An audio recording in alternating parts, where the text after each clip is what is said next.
първата българка, номинирана за една от най-престижните литературни награди в света, а именно International Booker Prize. Това, че съм живяла на село, ми е дало изключително много. Там съм живяла сред природата, сред животните.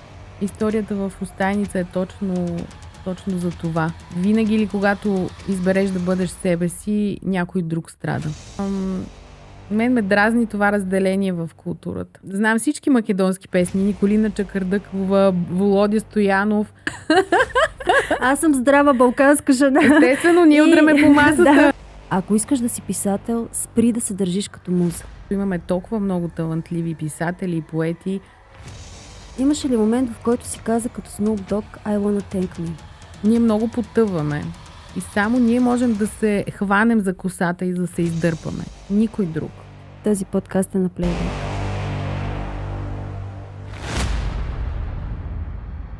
Здравейте, уважаеми писатели и читатели! Аз съм Лета Кирилова, а вие сте с подкаст Писателско кафене.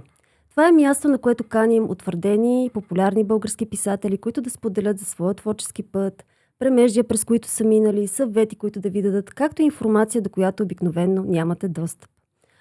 Ако искате да ни подкрепите, направете го, като станете абонат в YouTube, натиснете камбанката, както и може да станете наш абонат в Patreon, който в момента също развиваме. Днес на гости ми е дама. Първата дама гост в подкаст Писателско кафене. Тя е поет, писател, сценарист, редактор, препоръчана лично от певицата Дуа Липа и нейния книжен клуб и подкаст.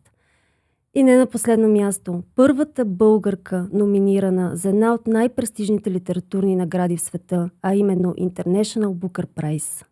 Дами и господа, на гости ми е Рене Карабаш.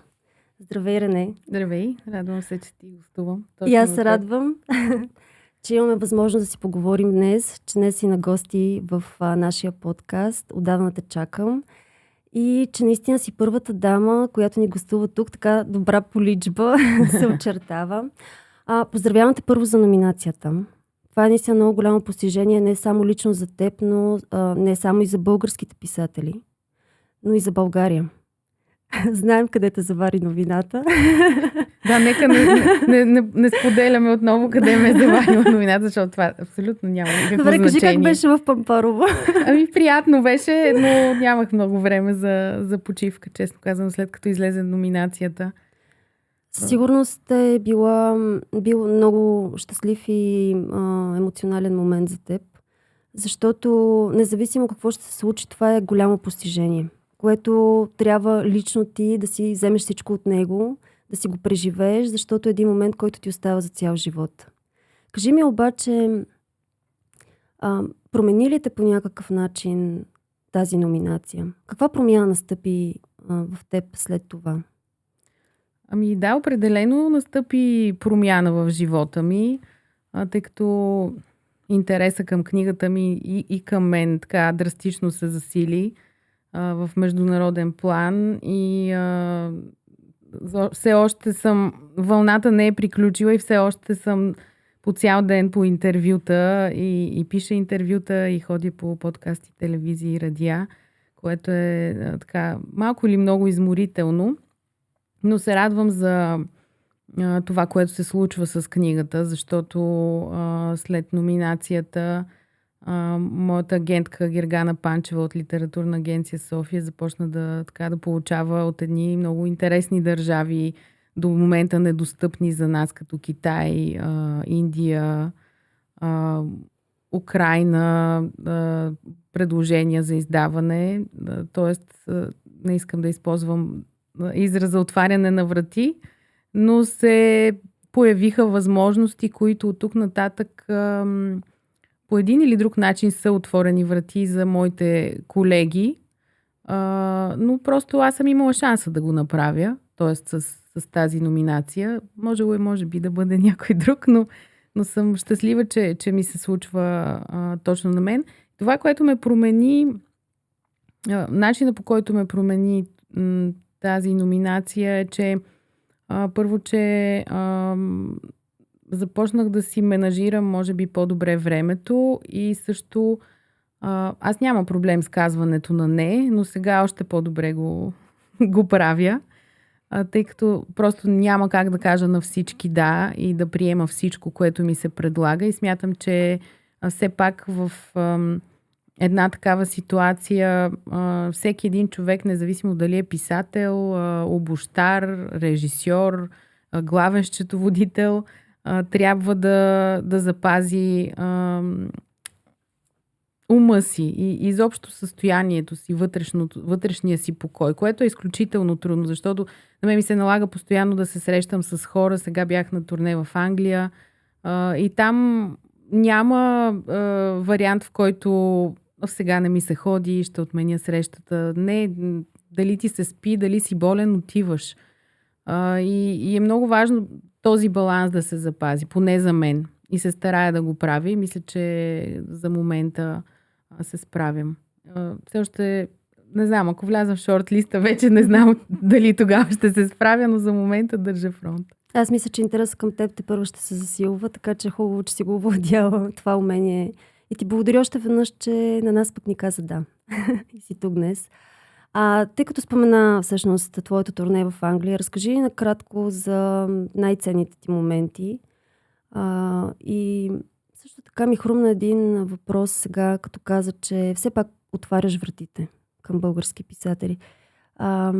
Какво те питат за България? Какво им казваш за България? И може и за българската литература и твоите колеги?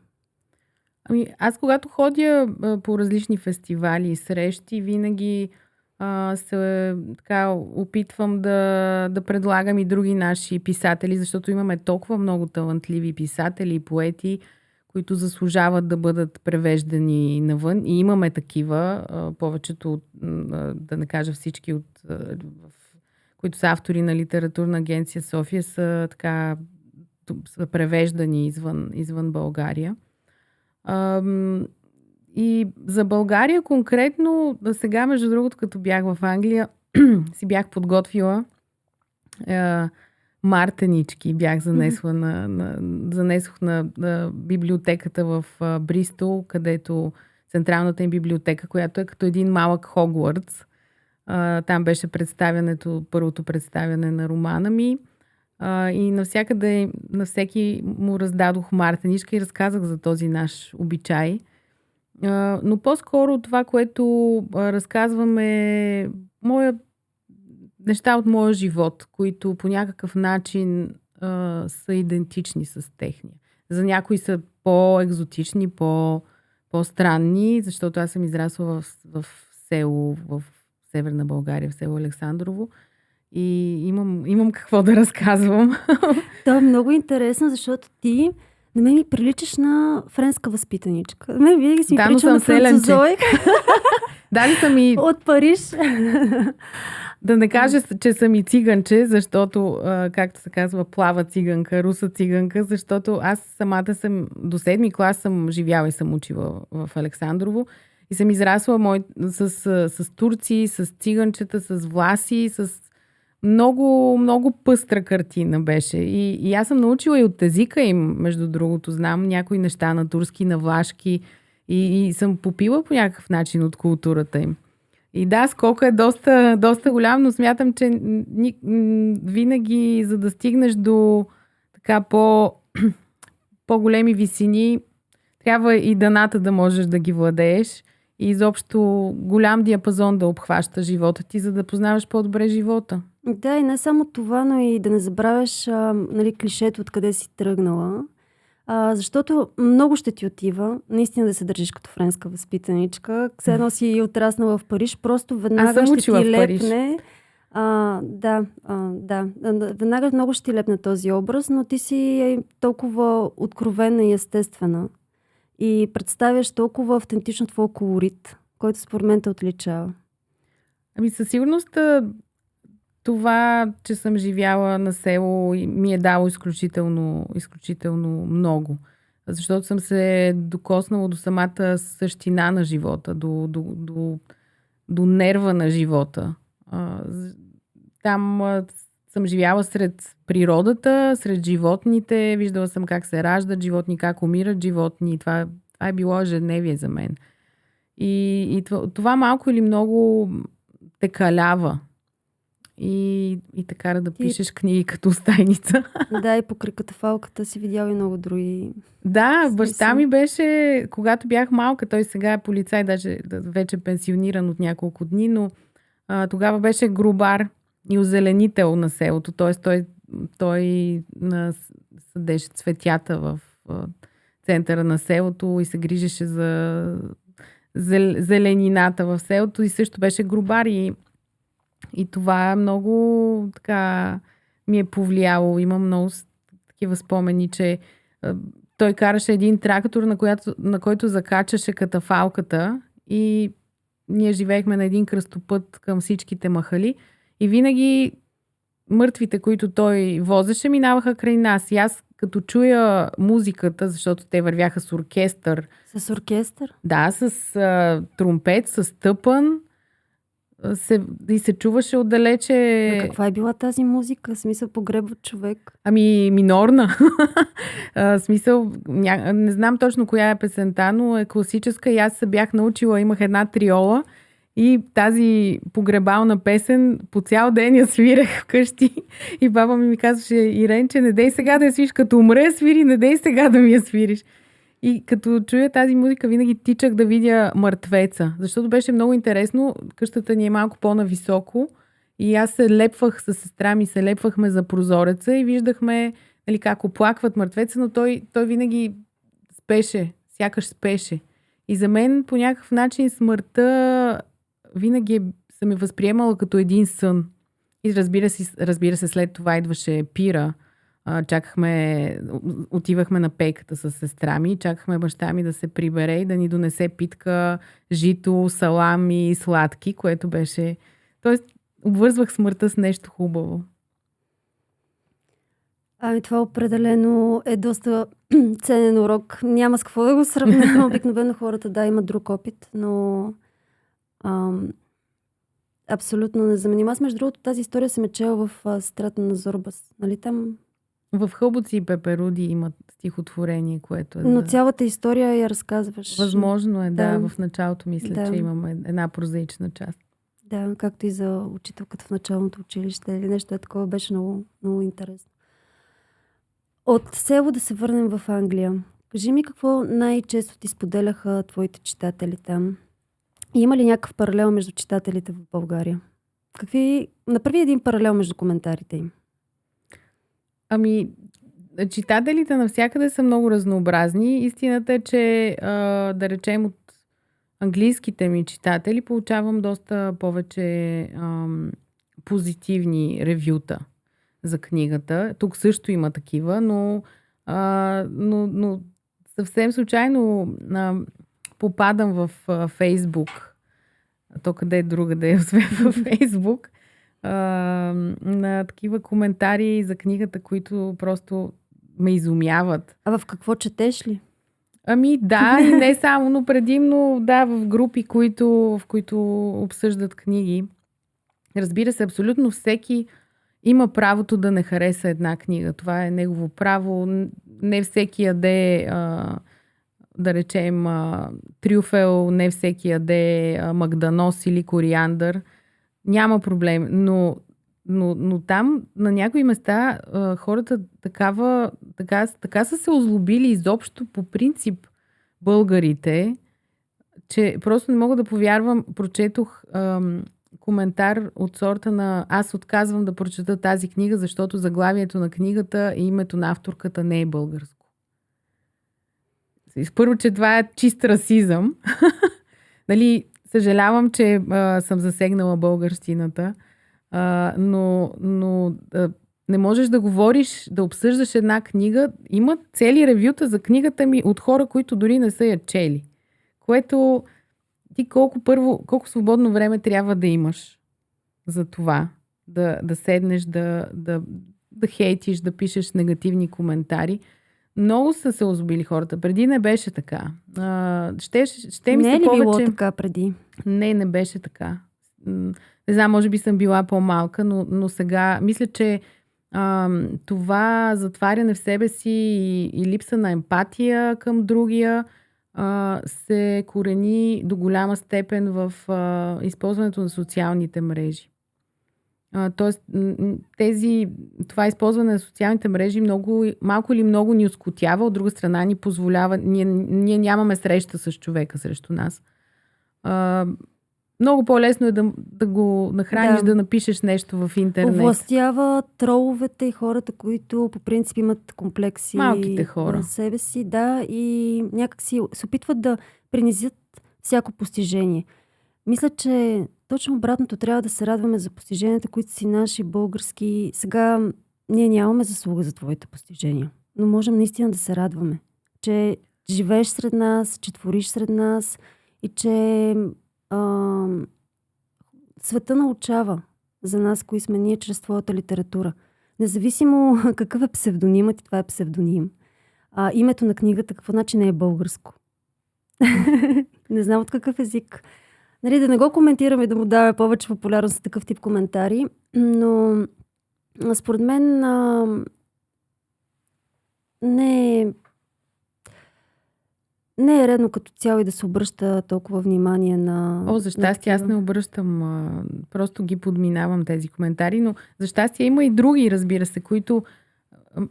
Мен това ме радва, че има много хора, които си купиха книгата, защото книгата ми не е комерциална. Тя не е нишова, тя е нишова, т.е. тя не е от твърде популярните книги, които всеки чете, всеки би прочел и би разбрал. Не е хапка за всяка уста. Но това, което ме радва е, че хора, които четат обикновено по-масова литература, се докоснаха до нея и всъщност откриха един друг вид литература и им хареса. Има такива хора, които те споделят. В началото ми беше трудно да започна да чета, но после не можах да я оставя. Тоест, който има желание да влезе в една история, има чувствителността да я приеме за своя, той ще оцени книгата. И се надявам и хората, които четат също негативни коментари, да имат малко повече критично мнение и сами за себе си да преценят дали тази книга им харесва или не. Да, може просто да не е тяхната книга и изобщо да ни я коментират. Между другото, след като Георги Господинов спечели Booker, International Booker Prize, влязох в Storytel да проверя коментар. Имаше коментар, че това е реферат от 4-ти клас. Да. Просто така, че какво да коментираме, той също хора, получи много. Да ви кажа, хора, не се излагайте, моля ви. Ако не харесвате дадена книга, уважете труда на автора и напишете, това просто не е моята книга. И това е. Да, абсолютно. Да, той, за съжаление, също събра много, много негативи. Миналата година го поканих за гост-лектор в Академията ми за творческо писане Зашка Дупка и споделихме новината в социалните мрежи. Аз бях на пълен работен ден да трия коментари под този пост. Очаквах хората да си кажат, колко хубаво, ще се срещнем с Георги Господинов, ще научим нещо от него, ще обменим житейски опит, книги и какво ли не. Имаше такива коментари, повечето доста политически, бих казала. Просто се изненадах. Този човек е направил нещо хубаво. Той е спечелил Букър с Анжела Родел. Защо трябва да се налива истината е съвсем друга, защото това е в социалните мрежи. Все едно живеем в някакви паралелни реалности. Защото когато Георги Господинов, ти и някой друг от популярните ни автори застане на алея на книгата, шатрата отпред се вие една опашка или Васил Попов и просто все едно живее в някакви паралелни реалности. Реално хората обичат вашето творчество, четат ви, търсят ви, разпознават ви. И тези, които се появяват в интернет като някакви тролове, все едно са някакви имагинерни. Аз тези хора не ги виждам на улицата и съм сигурна, че те на улицата се държат по друг начин и съм сигурна, че тези неща не биха ги казали, когато застанете на панаира на книгата, алея на книгата и така нататък. Очи в очи, където могат да ви намерят. Най-вероятно, да. Но ние живеем в балони, хората. Специално, аз това се замислям, че аз имам един мой кръг, един балон, който хората са нормални, хората са добри, интелигентни, обаче има и други паралелни вселени. И когато популярността на един човек се увеличава, малко или много информацията за него започва да достига до повече хора. Т.е. този кръг започва да се увеличава и ти малко или много се докосваш и до другите реалности, но вече ти избираш дали ще им обърнеш внимание или ще ги подминеш, или ще ги оставиш да ти точат от енергията. Точно след способността ти да казваш, не, това е другото умение, което трябва да придобиеш. Просто да не обръщаш внимание, защото да, ти избираш, но те са около нас. Добре, но все пак книгата е успешна, има световен успех. Кажи ми как си обясняваш успеха и първо в България и след това по света? Когато излезе 2018 година, книгата имаше успех и даже за около месец свърши първият тираж. Имаше много голям интерес. Разбира се, сега е много по-голям. Но това, което може би навън кара издатели и читатели да я харесват, е универсалната историята, която засяга семейството. Защото да, книгата е за заклетите девици в Албания, но преди всичко тя е една семейна история. Тя е за отношенията, които имаме в семейството с баща, с майка, с брат, с сестра. Всички имаме семейства, независимо дали от приятели, от близки и така. Всички имаме близки хора, с които влизаме в една определена динамика и там си имаме известни травми, върху които трябва да работим. За да бъдем свободни. Защото историята в Устайница е точно за това. Как можеш да бъдеш себе си. И винаги ли, когато избереш да бъдеш себе си, някой друг страда вместо теб. Обикновено така става, но ние трябва да устояваме себе си и личните ни граници, за да можем да се съхраним и да се запазим и реално, съхранявайки се, да имаме вече тогава способността истински да обичаме някой и да бъдем истински до него. Да, с цената на това да ни отхвърлят най-близките ни хора понякога. Да, но живот ли би било, ако живееш по свирката на всички? На всички, които... всеки иска нещо от теб. Истината е, на Рене, това наистина е много лична история. Мисля, че всеки човек има такава история в семейството си, че връзката с близките ни хора може всъщност да е най-токсичната връзка в живота ни, на която да се базират и следващите ни токсични връзки и несполуки в личен план. Така че първото нещо, което трябва да направи един човек, е да не да прекъсне, защото това са ни най-близките хора, но да цивилизова по някакъв начин една такава токсична връзка и да се освободи. Там, където са ни отрязали крилета, както ти казваш. Добре, а как дойде предложението за заснемане, за екранизация на книгата? Преди, вече не помня колко години, но може би година след като излезе романа тук в България, режисьор Костадин Бонев се свърза с мен и се видяхме и той ми предложи, каза ми, че много му харесва книгата, иска да я екранизира и за мен беше голямо щастие, тъй като аз съм почитател на неговите филми и Потъването на Созопол, Далеч от брега. И така прегърнах идеята и започнахме да работим по сценария. Аз започнах да го пиша, той ми помагаше за някои неща, тъй като беше първият сценарий в живота ми. И след това, разбира се, после се появи сценария за сериала, за Те вълните. Да вече имах известен опит. И филма би трябвало да излезе тази година, най-късно началото на другата. Вече зависи на кой фестивал ще ни вземат. Аз го гледах. Преди една седмица. Да, но беше без... Да, той е монтиран, но без цветове и звуците не бяха готови всичките. Сега в момента в Италия, в Чиничита правят това известното студио, където Антониони и кой ли не са си правили звуците на филмите. Там ще се прави звука и скоро вече ще е напълно готов. Добре, каква е емоцията? Виждаш ли го се едно дете, което си отгледал и то вече е пораснало и го виждаш така пред теб. Аз просто не мога да си представя. Това се материализира до такава степен нещо, което ти си родил от твоето творчество. Символично. И да, много е вълнуващо когато видиш героите си от плът и кръв пред себе си. Не мога да го опиша това с никое чувство.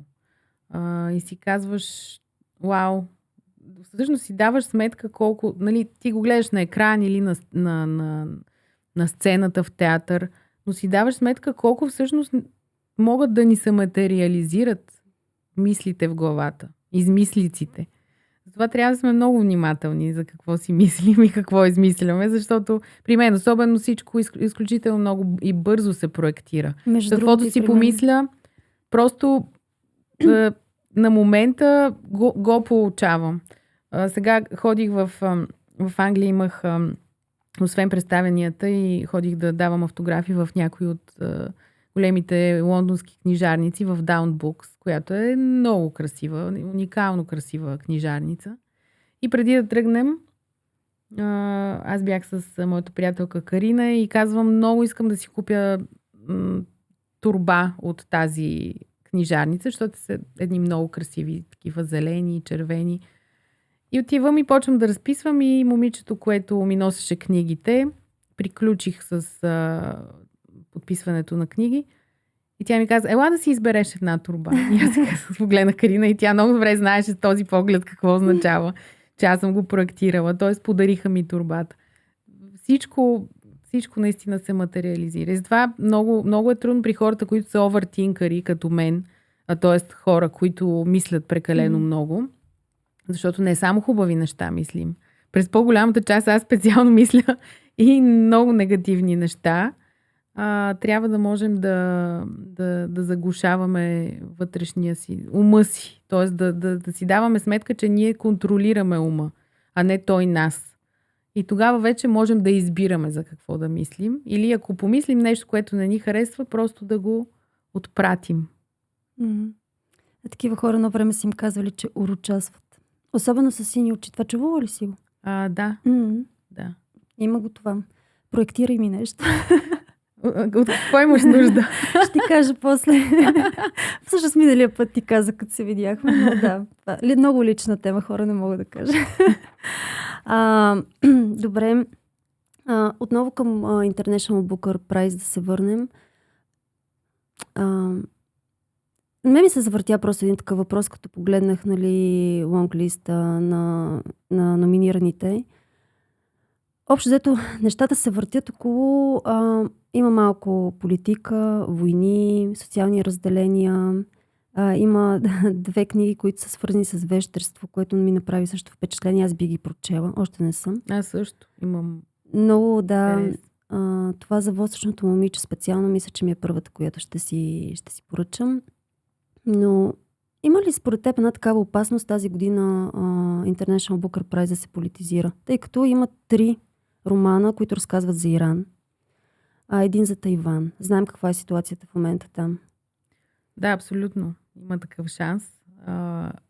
Тъй като, както казваме, зимата ни изненада, войната ни изненада, но не съвсем.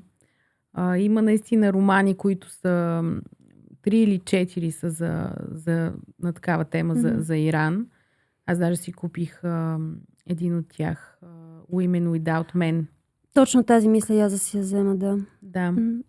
Тя не е много голяма, но е на една иранска писателка, която е била забранена в Иран. Лежала е дори 5 години, доколкото знам, в затвора. В ирански затвор? Да, заради това, което пише. Ужас, кой знае какви неща е преживяла. Да, и сега е в екзайл, живее в Америка, доколкото знам, мисля, че в Калифорния. Но да, все пак това е награда, която малко или много се обвързва с това, което се случва в политически план по света. Но е и една награда, която е също много непредсказуема. През годините това се е доказвало. Получавали са автори, които така са изненадвали хората, че са наградени. Така че аз не мисля за наградата, честно казано. Каквото Бог е отредил за мен, това ще се случи. И дори сега с тази номинация съм абсолютно щастлива и доволна, че ми се случва. Всяко нещо се случва с причина. Ако спечеля, би било чудесно. Ако не спечеля, пак би било чудесно. Така е. Имаше ли момент, в който ти благодари на много хора? На издателството, което винаги стои за теб и те подкрепя, на Гергана Панчева, на Изидора Анжел.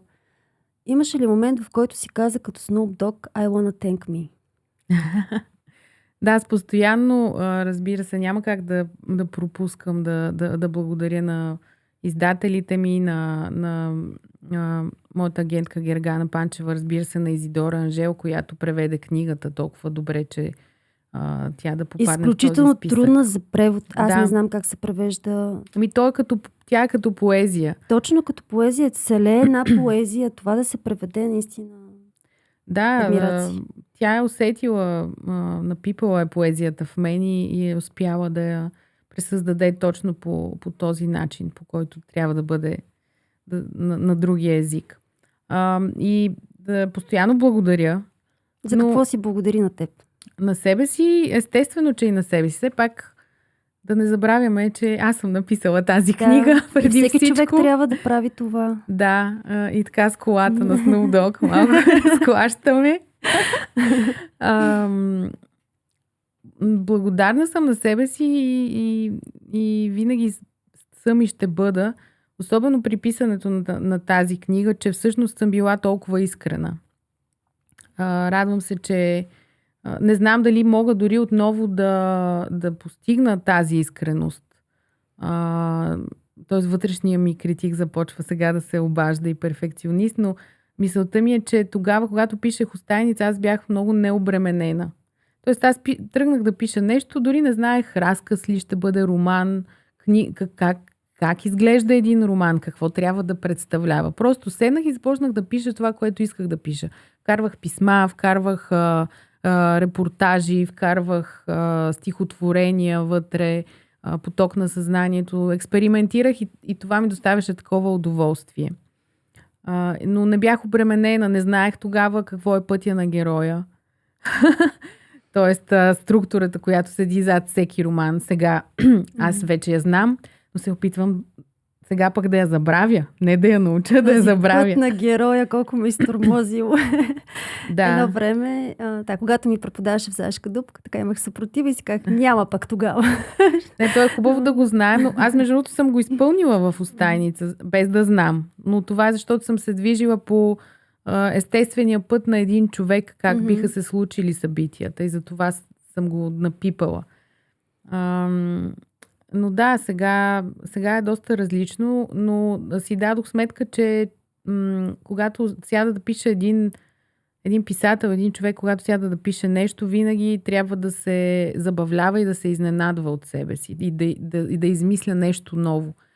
Не да мислим сега, мозъка веднага започва да мисли сега, кое е сигурното, това ми донесе успех.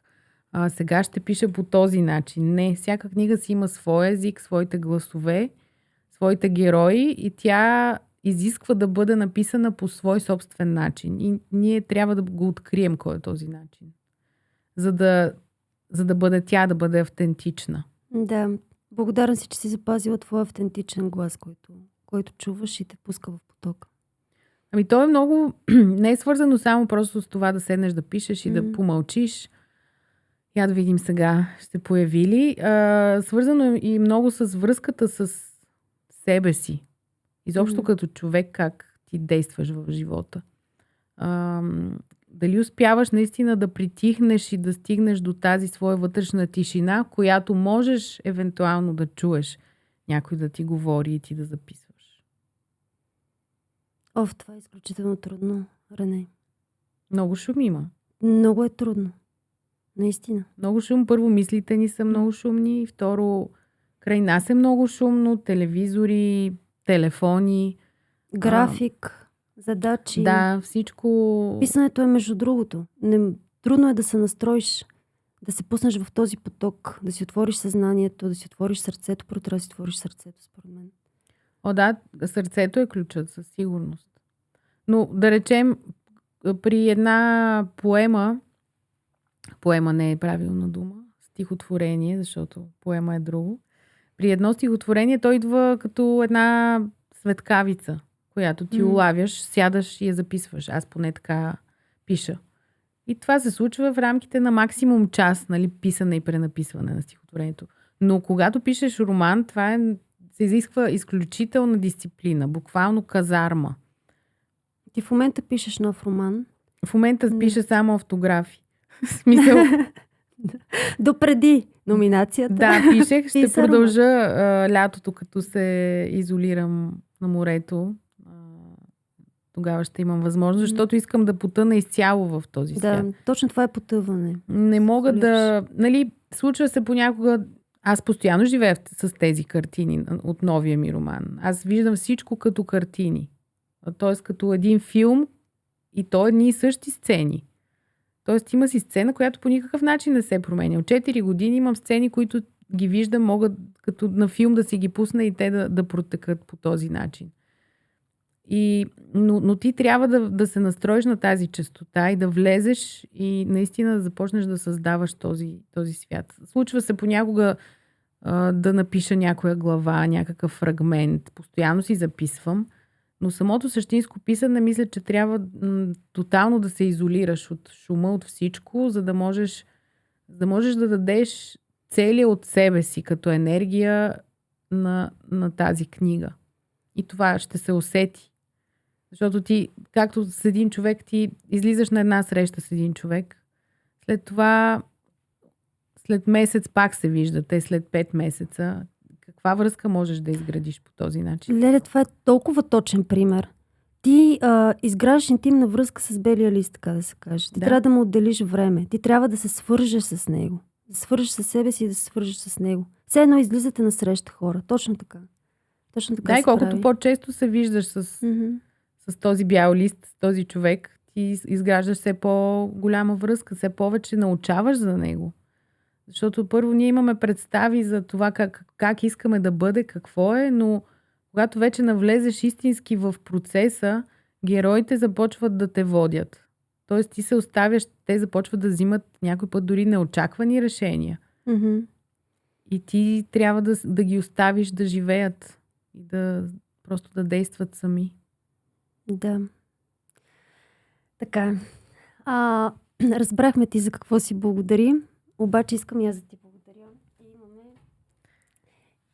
Вау! един подарък за теб. Това е кошница с цветя. Много благодаря. За нашата българска писателка. Ще го кажа патетично, обаче е много искрено, която има номинация за International Booker Prize. Не може хора да ни поднесем кошница с цветя.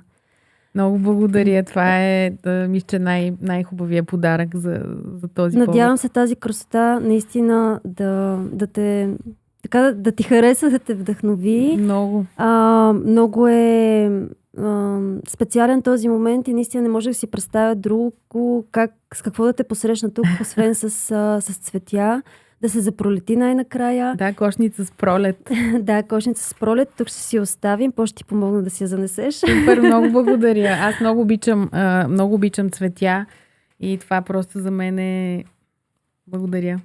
Няма за какво. Много Прекрасно. се радвам, че ти хареса. Аз все пак да кажа, че тази кошница е изработена от нашите приятели от бутик за цветя в Уарте и от прекрасните ръце на Петя, която е един вълшебен флорист. Ще оставя линк в видеото, за да може да разгледате красотите, които сътворява Петя и нейния екип. И им благодарим наистина, защото аз просто я помолих да направи нещо красиво и когато отидох да го взема, просто така взе го от масата и щях да падна с него, защото да очаквам, че толкова тежи. Да, тежко е. Между другото, с много цветя, просто наистина беше... Само да разкажа една интересна история. Аз отидох да го взема не с колата, да взема кошницата, не с колата, а с метрото.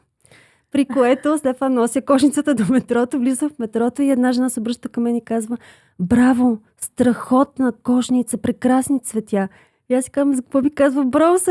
Аз съм го изработила. И после се сещам, че може би хората си мислят, че имам ухажор и ми е подарил кошница. И аз сега се возя в метрото. После да ти кажа каква походка. И имах, докато стигна, слагам си очилата, само профани, направете път. Аз съм тук с кошница, ме ухажват. Да. Хубаво човек да си живее в собствения филм. Да, когнитивен дисонанс. Да. Това е. И така. Добре, и да преминем все пак така плавно от успеха на Устайница към новата, казваме новата, стихосбирка "Някой ме вика по име", която от месец, някъде месец е факт. Вече на пазара много хора и се радват, споделят за нея отзиви. Виждам постоянно в сторита, че някой си е купил стихосбирката, чете и така нататък. Тя в какъв момент дойде и кой те вика по име? Защо някой ме вика по име? Кой те вика по име и с кое име те нарича? Кой ли не? Сега в момента. Да, тази стихосбирка, аз обикновено изкарвам стихосбирка през 5-6 години. И тази дойде по този начин, тъй като се посъбраха стихотворения. Особено след миналата година, която беше катастрофална за мен. Смятам, че това беше до момента най-тежката ми година. Но пък смятам, че тази година ми е най-добрата до момента. Наистина много наситена с хубави емоции и успехи и любов. Но миналата беше, както се казва, тотал щета. Абсолютно. И то от край до край. И това, разбира се, кара поетите да пишат. И аз генерирах доста стихотворения поради тази причина.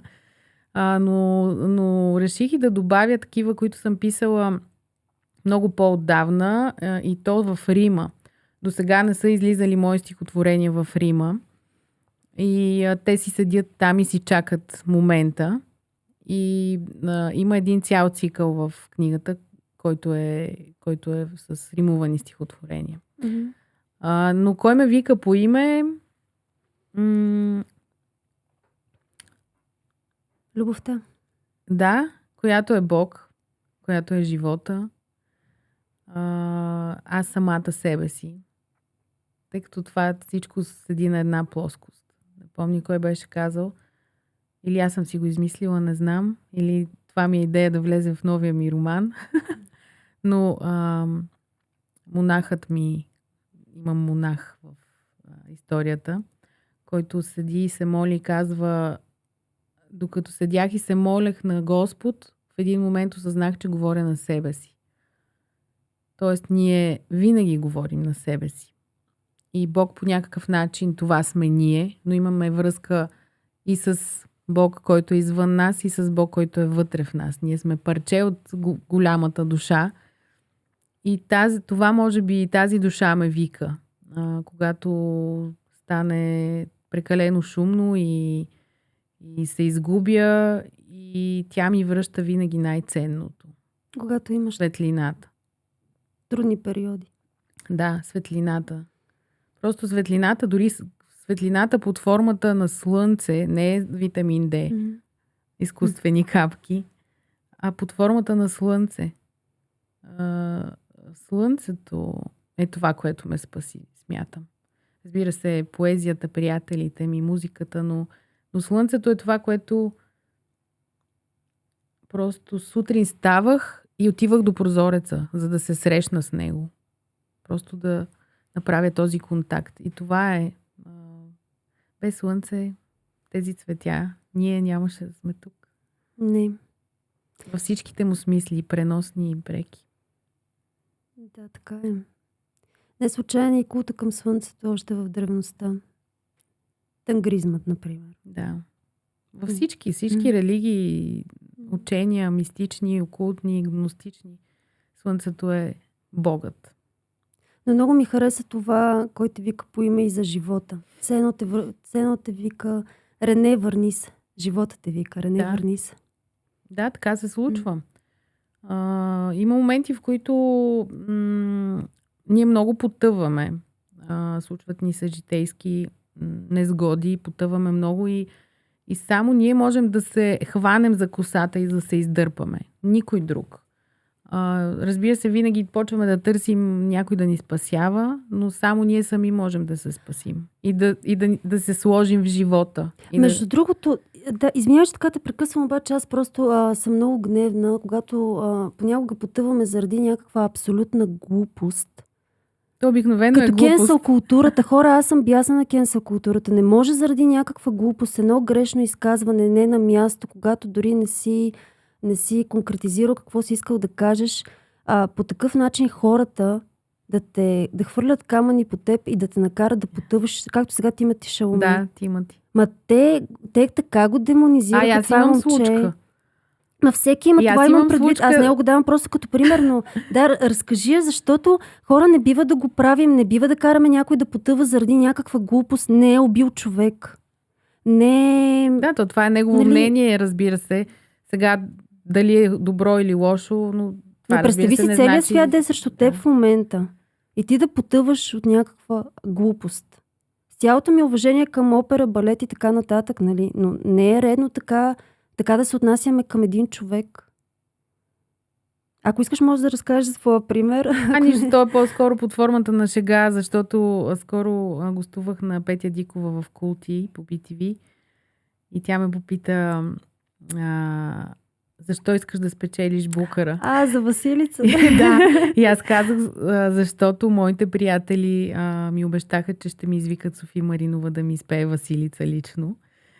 И нали, това беше забавен момент, но си мислех, не че ми пука и ме интересува, но си мислех някои интелектуалци, какво ще си кажат? Леле? Аз мисля, че оказваш точно заради интелектуалците. Да. Все пак да не забравяме в коя държава живеем. И освен това, първо, нали, Софи Маринова, знаем, тя е космически глас. Тя в момента прави с Камджалов концерти. Така че мен ме дразни това разделение в културата. Мен също ме дразни. Защото има чалга, има и друга музика, има и поп, има всичко, но нали, чалгата, ние не сме... Искаш да ти кажа моята теория? Не сме простаци. Моята теория, това е нещо, което аз толкова вярвам, че абсолютно никой не може да ме обори. Значи хора, има два типа музика. Музика за духа и музика за тялото. Ние имаме нужда и от двете. Така е. Значи за духа ти отиваш в зала България. Последния път бях на гостуване на сръбски оперни певци. Беше толкова зареждо. Аз след факт говорех по различен начин. Толкова софистицирана бях. Мен духа ми се беше изпълнил, така да се каже. Нахранил.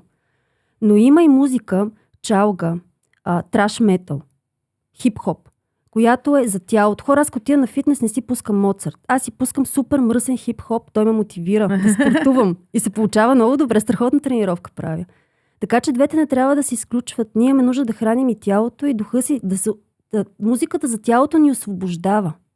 Тя ни освобождава. Така че, когато ние хейтим нещо и казваме, това не е окей, това е мръсно, това е простоти и така нататък, ние не сме интелектуалци, ние сме просто хейтери. Това е факт. И аз моите 3 деца не ги уча, че чалгата е гадна музика. Аз им казвам, че просто е друга музика. Те могат да преценят, могат да я слушат, могат и да не я слушат. Аз не знам моите деца от какво ще имат нужда. Аз им казвам моето мнение, но няма нищо забранено. За да не бъдем кастрирани и дори сексуално, мислех да ви го спестя, но няма. Да, абсолютно. И не случайно, да речем, аз съм израсла в музикална среда, която е между... имахме касети, видеокасети. От едната страна имаше сръбски хитове, от другата страна имаше MTV хитове. Тоест аз... Сериозно ли? Аз съм израсла в същото семейство. Баща ми почти влиза в затвора, защото слуша сръбска музика в казармата. А майка ми записваше от MTV Уитни Хюстън и аз ги знам и двете. Аз съм израсла с Цеца Лепа Брена и Уитни Хюстън, Мария Кери. Да, и не случайно. Тогава не сме имали проблеми с чакрите. Ние с сестра ми и също отделно имахме едни приятели, един Чичо Стичо, който слуша, гърми с пушката и пистолета и слуша македонска музика. Буквално на кръка му съм израснала и съм слушала, знам всички македонски песни, Николина Чакърдъкова, Володя Стоянов.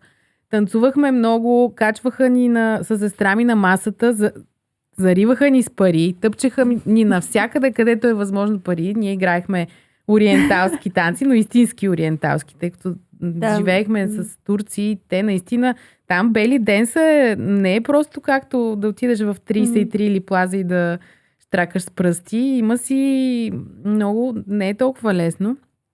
И тогава не съм имала проблеми с чакрите. Особено с долната чакра, най-долната.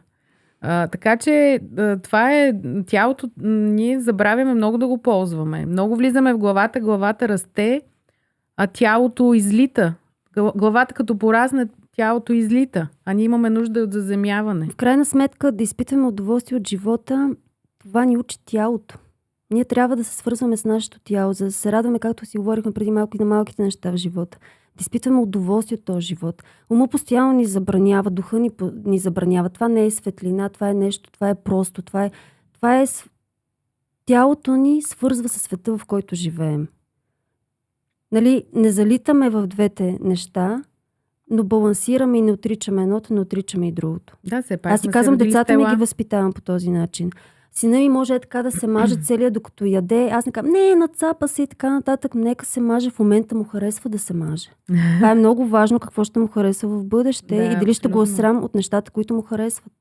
Аз да речем мога да слушам всякаква музика. По принцип съм голям фен на джаз музиката. Електронна музика също много харесвам, но днес мога да слушам Тони Бенет, утре мога да слушам Цеца Ръжнятович. Така че да съм в атмосфера, в ситуация, в която да ги слушам и винаги ще се забавлявам. Между другото, покрай баща ми, защото той наистина има много голяма страст сръбската музика, но той слуша тези старите певци, нали, Шабан Шаулич, естествено. Да. И има една песен, която Два гълъба бела ли се казва? Два гълъба бела, мисля, че така. С два бели гълъба. Това е любимата му песен и с майка ми често танцуват на нея. Това е поезия, между другото. Текстът е поезия. Да, има много, има много добри текстове на такива песни, които просто са класика. Да. Няма нещо пошло в тях. Да речем, пак ще спомена Цеца Маскарад. Песента и Маскарад. Да. Има, ако изкараш текста от песента, си е абсолютно стихотворение. Така е. Просто явно ни пречи балканското. И сега ще ни кенсълнат. От което ме кенсълнат? Аз съм ще спечелим и нови почитатели. Аз съм здрава балканска жена. Естествено, ние удряме по масата. Да, обичам си корените. Да, и те идват от Балканите и така. Между другото, знаеш какво ми хрумна преди малко, като говореше за онзи господин, който написал нещо, че нали, името ти не е българско и така нататък. Едно време Христо Ботев се е бунтувал срещу патриотарството. Не патриотизмът, патриотарството. Лъжливия патриотизъм. Това за мен е лъжлив патриотизъм. Аз не мога да разбера, но както и да е. В смисъл не искам в момента и аз да се превръщам тук в... Да, надявам се много... Просто да се обичаме хора. 19 април наближава изборите. И се надявам много хората да различават, да мислят малко критично кой какво им казва и да се замислят дали това, което им казват, е истина. Защото не всичко е истина и да не бъркат патриотизма с любов към България. Да, така е. И да гласуват. Най-важното нещо. Да, хора, гласувайте. Хора, излезте и гласувайте. Наистина това е изключително важно. Защото гласа на един неграмотен човек, който не може да си напише името, ще бъде над нашия глас. А все пак не малко време сме прекарали в учене и развитие. Така е. Златин, на коя минута сме? Този път се движим добре. Добре. Да. Колко дълго ще продължи? Още 1 час. Okay. Но имаме да си говорим и за академията. Можеш ли накратко да ми кажеш откъде идва твой псевдоним, защото ми е много интересно и как започна твой творчески път? Знаеш ли защо те питам? Защото обикновено, когато на някой толкова бързо му се получават нещата издава стихосбирка, романи, получава номинации, заема се с него най-сериозният агент литература в България, нали, така нататък. Единствения. Да, и хората много често си мислят, я да проверя на кого е дъщеря. Нали?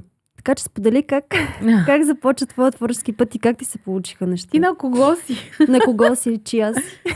Аз съм си на себе си по принцип, но майка ми и баща ми те все още живеят в село Александрово. Псевдонима ми идва от фамилията на майка ми. Това е моминската й фамилия, която нали, имаме закон, така красив, патриархален, когато една жена се омъжи, взима фамилията на съпруга си. Да. Нейната фамилия е Карабаш, точно Карабаш. Тя е Карабашева. Карабашева. Да. И ни викат Карабашата, нашия род. Който е много стар род, който е от Деветаки, село Деветаки, което е близо до Александрово, където си купих къща, тъй като така ме влече корена. Карабаш е бил един от моите дядовци, за който съм слушала много. Той е владеел, поддържал около 200 декара гори на един турчин по време на турското робство. И той ме отрязал едно малко парченце от горите, което е било супер много. И е бил голям, така, много силна личност, голям предприемач, изобщо много силен човек. И сега се замислям защо съм избрала всъщност това име, освен да продължа женската линия, която тя прекъсва с прекъсването на името. Си мисля, че той също ме покровителства по някакъв начин, душата му. Даже в някакви моменти имах и теория дали пък аз не съм се преродила и да съм този човек, щом се наричам така. Така че има много вероятности. Със сигурност продължаваш нещо от него. Да, и аз смятам така и не случайно имам такова желание да имам парче земя там, имам гори, имам и земя и къща, която искам да реставрирам един ден и да направя, между другото, да я превърна в писателска резиденция и за преводачи и писатели. И за събития литературни. Това ще е много хубаво. Говорили сме си просто наистина.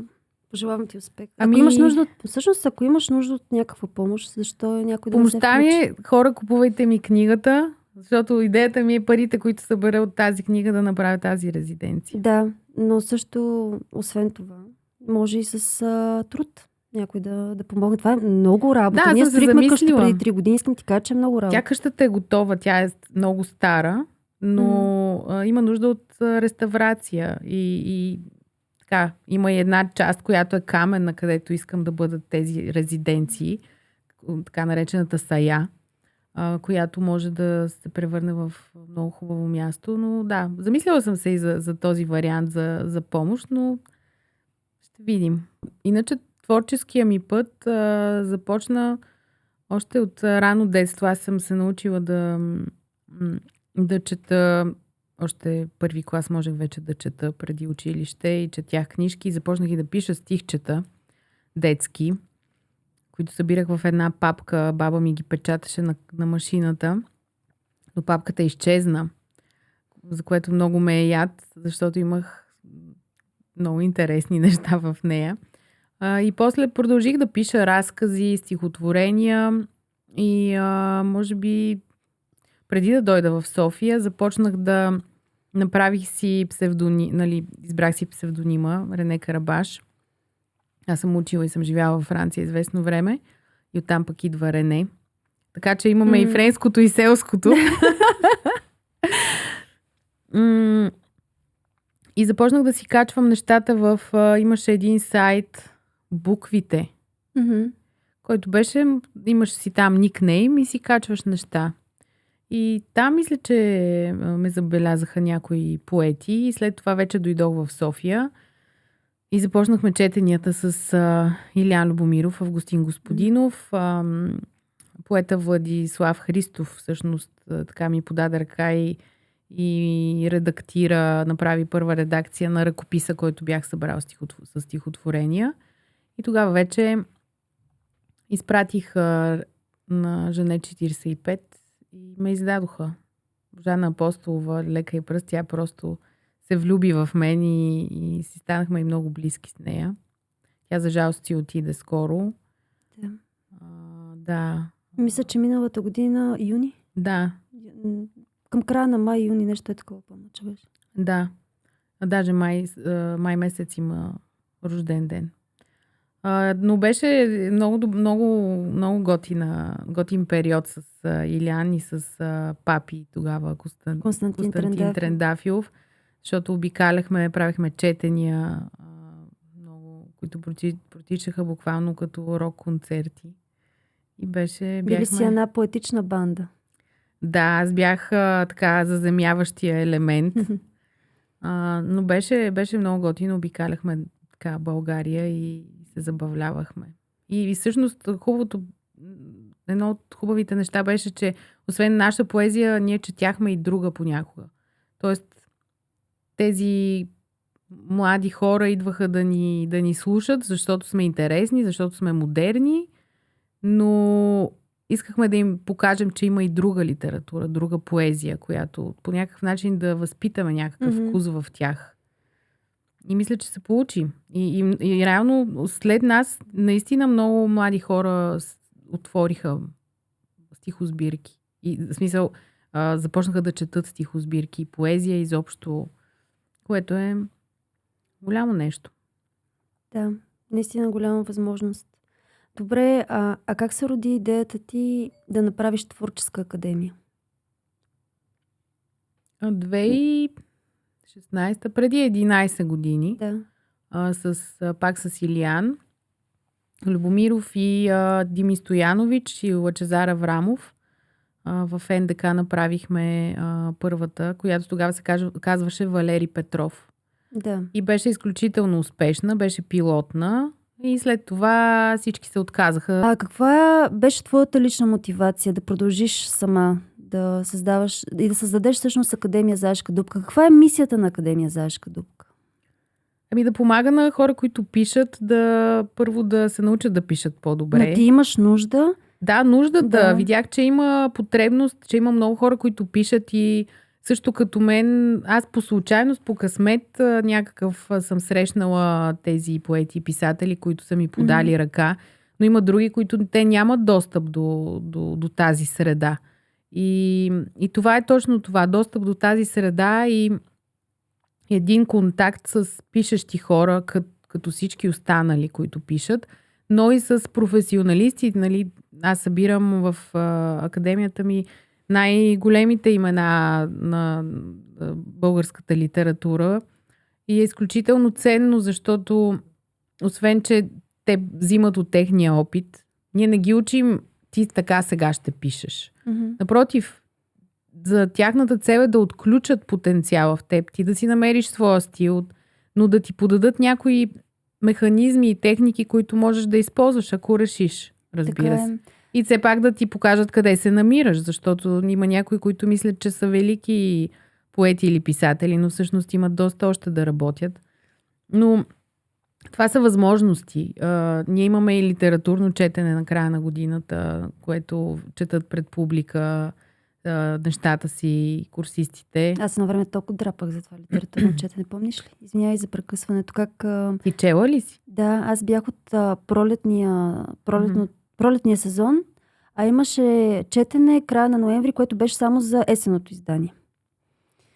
И аз ти пиша имейл. И Рене, знам, че не съм от това издание, обаче много искам да се включа към литературното четене и ти тогава ми каза, нескромно ще прозвучи, ти си една от най-талантливите ми курсистки. Време за реклама. Дай да видя какво си написал и аз си пратих един разказ, ти кажа, че е чудесен и отидох да чета. И беше тотална града, защото една моя приятелка много близка почина 2 дни преди това. И аз както се бях настроила, че там ще нетворкна с други автори, че ще е толкова яко, защото това за мен е незаменимо, нали, възможността, която дава Творческа академия Заешка дупка, да се докоснеш до общност от други пишещи хора, така на живо и просто си споделяте творческия свят. А и писателите после те взимат някои, публикуват в разни изписания, вестници. неща, които са им харесали, помагат им. След това имаме и редакция. Тоест, ако имаш ръкопис, имаш възможността да работиш с някои от най-добрите писатели, нали, през академията, което по никакъв начин това не може да се случи. Ти да пишеш просто на някой и ще ми редактираш ли. Така е. Няма Така шанс. Те са много заети хора първото. Да, аз дори когато и получаваме ръкописи, пак е изключително трудно да направя логистиката, защото те са много заети, но все пак са добри и те самите избират, нали, с кой да работят и дали са съгласни. Тоест не всички ръкописи приемаме, но повечето ги приемаме, защото след като минат академията, стават значително задобряват поетите и писателите, курсистите, които участват. И сега в момента тече приема, между другото, за пролетното издание. То започва на 6 април. Имаме до края на месеца могат все още да кандидатстват. Имаме места по няколко останали в различни курсове. Имаме проза, поезия, много готини пак писатели ще водят. Теодора Димова, Радослав Бимбалов, Йоанна Елми, Иван Димитров, поетите Аксиния Михайлова и Хайри Хамдан.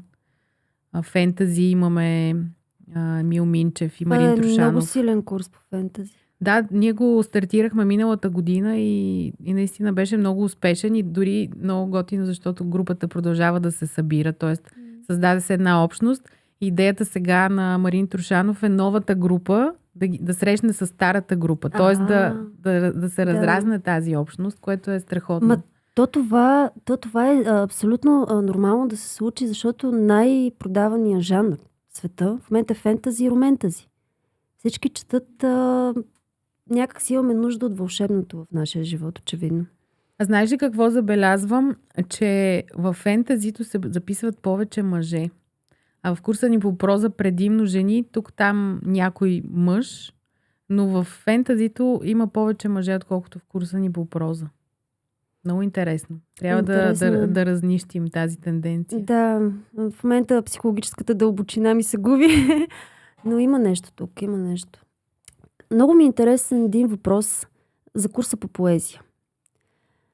На какво би ни научил курса по поезия и може ли човек да се научи да пише поезия? Какво може да си вземе от този курс? Защото има едно такова схващане, че поезията, поета се ражда. То всичко е талант. Всичко е до талант. И няма на какво да го научиш. Ще му се леят едни думи, той си се ражда с естетиката и така нататък. Разбира се, трябва да имаш нюх и талант. Не може само... По-голямата част е труда, разбира се. Особено при прозата има много... 90% е труд, 10% е талант. Но при поезията също, може би там има нужда от повече талант. Но ни изпращат курсисти, кандидати ни изпращат свои стихотворения за кандидатстване и ги четем и виждам, че не са добри някой от тях. Но мога да усетя, да надуша, че този човек има места, на които просто се усеща, че той го има в себе си. И че е добре да му се даде шанс, работейки с добри поети, които ще му покажат най-добрите примери от българската и световна поезия, ще му изяснят някои структури, ритъм, рими, поетични форми, всичко, което е възможно. И винаги така се получава, че този човек след това става по-добър поет. И реално те са като едни диаманти, които ние се опитваме да ги шлифоваме. Точно вчера говорих с Нинко Кирилов, поета, по телефона. Да, той също е ментор в тази годишното ни издание, присъствено с Теодора Тотева. Да. И той ми каза точно това. Чета неща на поети, които в момента редактирам, и виждам в едно стихотворение, което не звучи добре. Виждам обаче, че идеята му е супер. Но просто думите са банални. Думите са клишета. Губи се ритъма. И това е, което правя аз най-често. Обръщам внимание на тези неща. Другото, което той казва, извинявам се, го цитирам, но че много е важно да се изучат поетичните форми, например сонет. Много е важно да се върнем към историята на поезията, така да се каже, да изучим от нейните основи. Това само може да ни помогне да пишем по-добре, да изразим нашето слово по-добре Освен ако не си се истина. родил с това знание. За усещане, за ритъм и всичко това. Така е, но ти може да си се родил, но нещата това е хубаво е рядкост. да минат, и да минат и през нечи друг поглед. Да, то Не си е случайно, занаят. че издателствата винаги минават своите стихосбирки преди да ги издадат през редакция. Минават през Разбира редакция, се. минават през това някой да ги погледне, да ги коригира, да ги валидира и така нататък. Винаги е нужен външен поглед. Защото ние, когато сме вътре, не виждаме това, не виждаме грешките си. За нас има ритъм, но всъщност няма ритъм. Тоест, и затова е добре един съвет винаги, дори независимо дали пишете проза или поезия, винаги си четете на глас нещата. Всичко, което е кухо, то кънти, когато се прочете на глас. Това много ми хареса. Което е кухо, то кънти, да. Помага ли поезията в писането на проза? Като цяло или при мен? При теб помага, аз като цяло. Знаеш ли защо? Защото за мен всичко е поезия. Да, за мен също. Преди да... Аз отскоро имам влечение към поезията, признавам си го. Откакто се запознах с Нинко Кирилов. Не се съмнявам. Аз и на него съм го казвала и на хората съм го казвала, но той толкова ме впечатли с неговата поезия и с разказите, които са написани поетично, както твоя роман "Остайница". Че аз си казах, искам да пиша по този начин. За мен винаги е била водеща идеята и действието в моето творчество, а не толкова изказа, не толкова думите, естетиката. Сега ми е изключително важно. И ако някога, може би не сега, но при следващото издание бих записал курс по поезия, само за да пиша добре проза. Казвам ти го съвсем откровено и мисля, че наистина заповядай поезията... сега, както казах, Нинко е ментор, можеш да се включиш. Може ли? Може. Ще го помисля как да... Минавала ми е тази мисъл, наистина. Но за мен, просто пак да се повторя, че за мен поезията може да помогне и в писането на проза. Абсолютно. Да, защото там има ритъм. В поезията има мелодия, има ритъм, има музика. И един прозаичен текст може да се превърне в музика също, ако се напише по поетичен начин. Има едно такова изказване на немския поет и писател и литературовед Винфрид Георг Зебалт, че писането е единствения начин да избягаш от това, което те преследва. Това ли всъщност е мотивацията ти да има и курс по терапевтично писане? Ти самата знам, че имаш отношение към терапевтичното писане. Да. Терапевтичното писане, имаме такъв курс от няколко години, който е доста успешен и е изключително важно. Самото писане, което ние чрез писането изкарваме много от емоциите ни, които сме и страхове, и емоции, които сме натъпкали някъде дълбоко в себе си. И се случва това освобождение през писането. Случва се това пренареждане на нас самите, да се погледнем и отстрани, да си дадем сметка защо някои неща ни се случват по този начин. Така че писането извън художественото писане, самото писане само по себе си е терапевтично. В този ред на мисли да преминем към някои въпроси, които са свързани с твои вярвания, възгледи, лични. Като представител на Зодия Рак, говорейки за нещо, което изхвърля от себе си и нашата чувствителност дълбока и така нататък, много ми е интересно, кое е по-трудното писмо за изпращане? Това, в което казваме на някого, че му даваме прошка, или друго, в което му казваме, че ни е наранил? Мисля, че и двете писма са лесни за изпращане, но няма нужда да се изпратят. Няма нужда да изразиш. Да, важното е ние да ги напишем. Това е начинът, по който тази енергия може да се изкара и да се интегрира. Сега, да. Ето, бях го забравил този въпрос. Не беше за подкаста, но исках да те попитам, когато прочетох писма на Омар до бъдещата му съпруга. Това писмо към него самия ли беше? Те всички писма са до него самия. Последното писмо ли? Не като цяло. Всички писма, бъдещата му съпруга, това е любовта към него самия. Да, абсолютно. Значи правилно съм го усетила. Аз докато пишех тази книга, ходех на терапия. Mm-hmm. На психотерапия и за работа с вътрешното дете. И всъщност Омар се променяше с мен. В началото той беше много такъв зависим от други хора. Много се вкопчваше типично като рак. Той затова е Омар. И защото харесвам филма Омар на Йоргос Лантимос. Но в началото той идеализира своята съпруга. Той е поставен на пиедестал и постепенно, малко по малко, той се започва да си дава сметка, че той търси тази изгубена част от себе си. Т.е. той иска да срещне себе си, да обича себе си. И реално и в живота ми така се получи. Когато аз се научих да обичам себе си, се появи човек, който истински да ме обича и аз да обичам него. Тоест съпругата на Омар. Да. Се появи, както и в самата книга се появява. И е много важно да можем наистина да се научим да обичаме себе си, за да можем да обичаме другите. Защото ние само си мислим, че ги обичаме. Не е достатъчно. Всеки си има език на любовта. Един обича да го обичат, като готвят за него.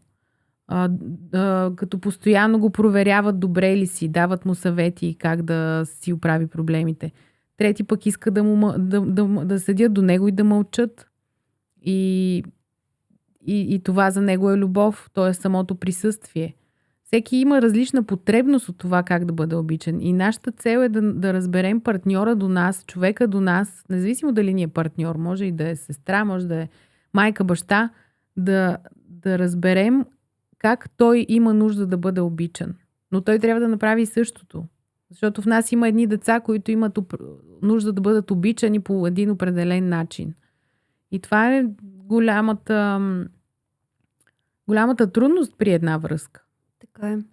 Защото е много лесно да влезеш в монотонния живот, всичко е прекрасно, нали, ходим на вечери, на пътувания, не всичко се изговаря, всеки прави нещо за другия и ставаме така свързани, но по-скоро завързани.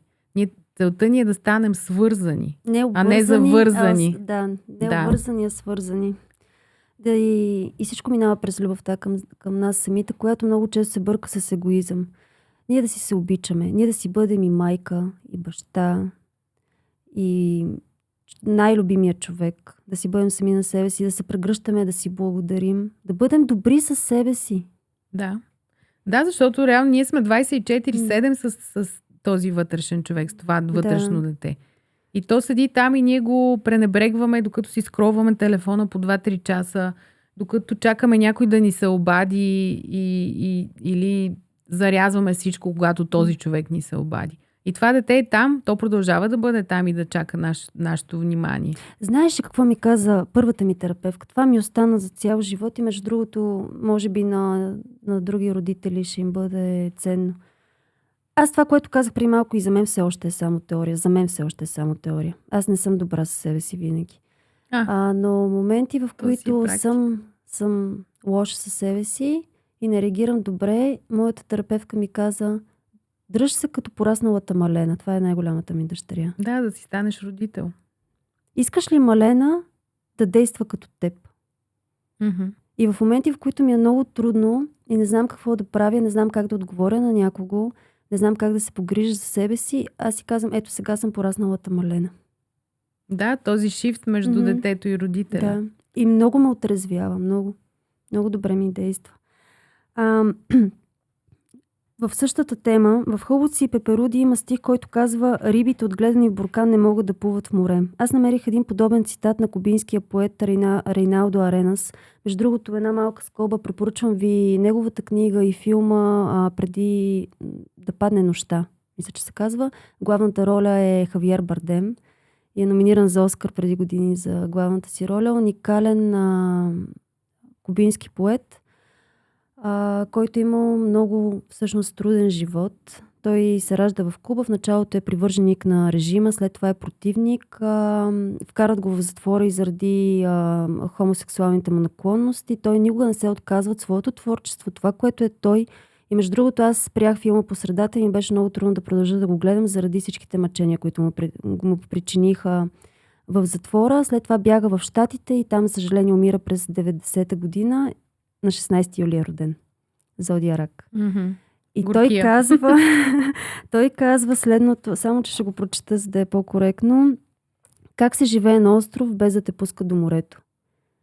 Тук отново става въпрос за такива лична свобода, ограничения и така нататък. Това, с което започнахме да си говорим с теб.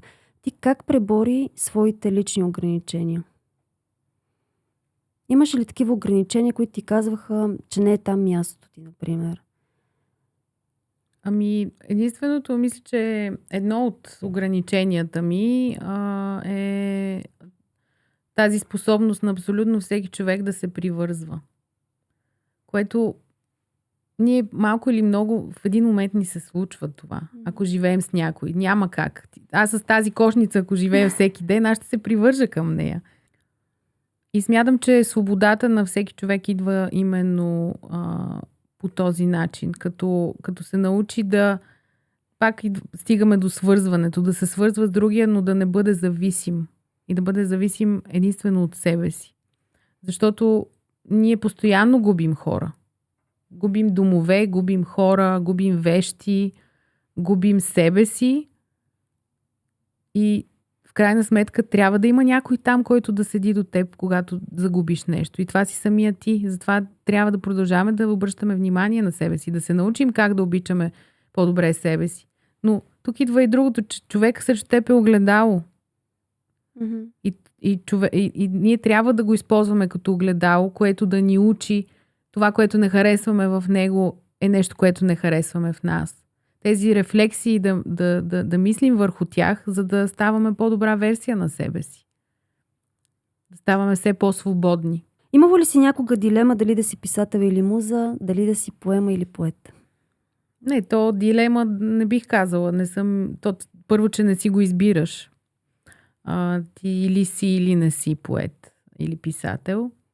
Но честно казано предпочитам да съм поет или писател, отколкото муза. Била съм и муза, не на един човек, който пише, но усещането това да посветиш стихотворение или книга на някого е много по-голямо и по-хубаво, отколкото това да получиш. Както издаването. Аз съм човек, който много дава. Обичам и да взимам.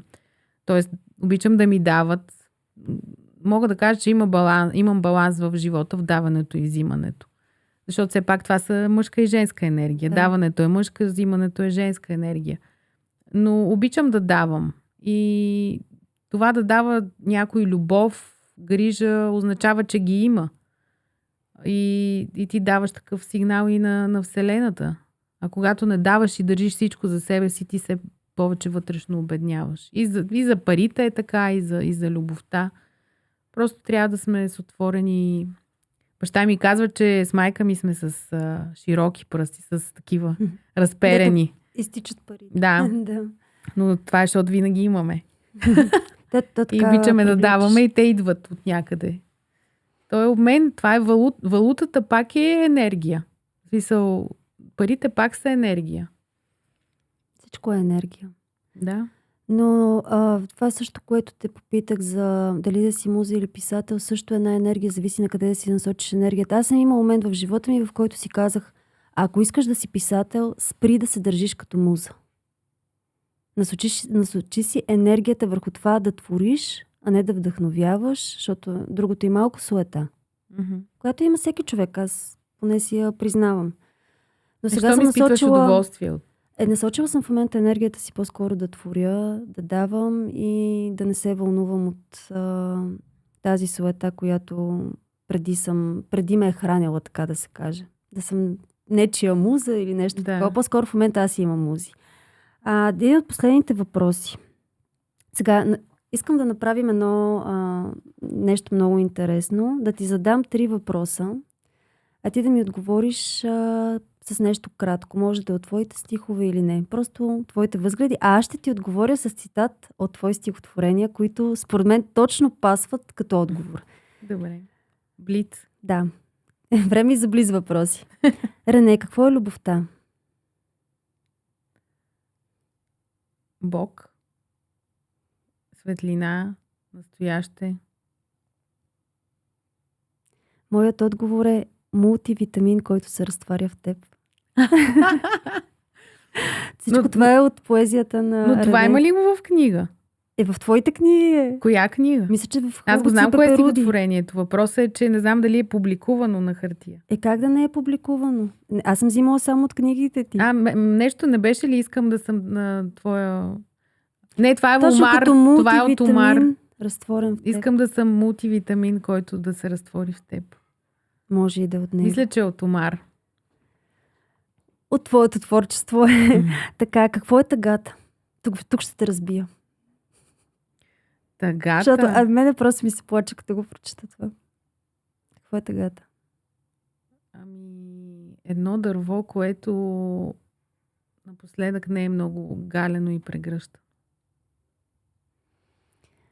Забравено патронче водка пред театъра. Това не е ли тъгата? Рене, това е тъгата. То може и по друг начин да се възприеме. Нали знаеш, че той тъгата пак е въпрос на гледна точка. Спрямо дадена това ситуация. е моята преработка. Това е моята преработка. Защото пък това не може някой да си е споделил забравено патронче. Да, забравено патронче. Нищо, но замисли се, че някой ще го намери това патронче и ще бъде щастлив. Тоест винаги има трансформация. Тъгата винаги не може винаги да е тъга. Какъв ще е този човек, който си намира патронче водка и е щастлив? В смисъл... Аз знам за един човек, който е поет, ама няма да му кажа името. Който, ако си намери патронче водка, ще е много. Искам да кажа, че пак е тъжно. Не е ли? Добре. Зависи. Не. Този човек е свободен. И просто се разхожда и си свирка и намира едно... Не е свободен, той е зависим. Това е само едно патронче, все пак. Така, какво е животът? Животът. Животът е...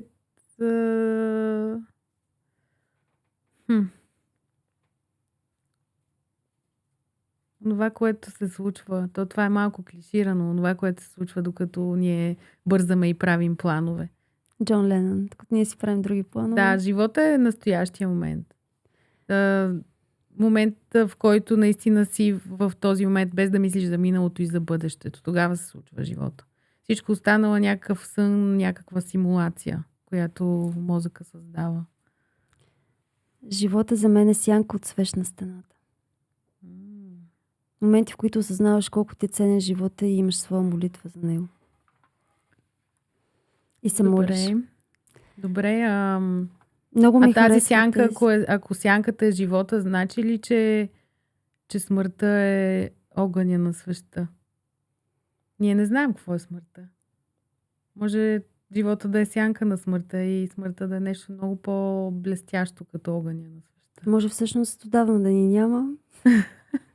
Просто да сме решили да си поседим още малко тук. Може изобщо да не съществуваме. Ние най-вероятно не съществуваме. Това са холограми. Холограми сме, да, трептим тук. Този подкаст е на плейбек. Последен въпрос, Рене. Ако някой спадне в заешката дупка на твоя свят, какво е първото нещо, което желаеш да види? Има едно растение, амбиция пасифлора, едно дърво, което има едни пухчета. Цветовете му са пухчета и са... мисля, че даже дали вечерта не цъфтяха. И като ги докоснеш и те се свиват. Искам да види това пухче в мен, което е в червената книга на изчезване и да го приеме и да го пази. като Еделвайса, да речем. Може също да направя аналогия с Еделвайса. Искаш да те види като изчезваш вид и да те Да. оцени. Да, и по-скоро Да те да приеме чувствителността ми. Защото аз съм хиперсензитивен човек и не съм като... В смисъл, това да не звучи, че идва от егото, не съм като всички други, аз съм различна, аз съм по-не. Напротив, имам голям проблем с това, че съм хиперсензитивна и усещам и енергиите на хората и ги чувам и някой път и мислите и всичко попивам като гъба. И съм много сензитивен човек и съм благодарна, че моите близки, някои от тях, не всички за жалост, знаят това и ми дават възможност да бъда този човек. И да се изолирам, когато имам нужда да събера енергия, която съм изчерпала и всъщност когато имам нужда да бъда сама. Да бъда. Това е незаменима възможност. Да имаш възможност да бъдеш себе си, своя свят, който да намираш покой. Рене, искам да завърша нашия разговор, като прочета едно стихотворение от новата стихосбирка на Рене Карабаш. Някой ме вика по име. Преди това да кажем, че премиерата е на 8 април. Да, в клуб Микстейп. Каниш хората. Да, в 7 часа могат да заповядат в клуб Микстейп. Ще има изненади, специална Ще обстановка. има гости, ще има лампа. Будуарна лампа, да. Но това е първата премиера, ще има и в други градове, предстоят. Скоро ще обявя датите в Варна, Бургас, Велико Търново, Ловеч, Созопол, Лозенец на морето. Ще имам и летни представяния. Супер, докато съм там. Винаги началото на септември с мъжа ми ходим на Лозенец. Така че, да. Добре, каним хората на премиерата. Заповядайте, отново да кажем 8 април, 19 часа в клуб Микстейп.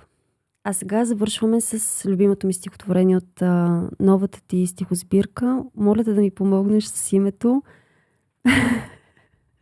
Пуера етернус. Така, това означава вечно момче, детето Бог. В психологията е мъжът дете, който отказва да порасне и да посрещне отговорностите на живота. Един вид съвременния Дон Жуан със силен майчин комплекс.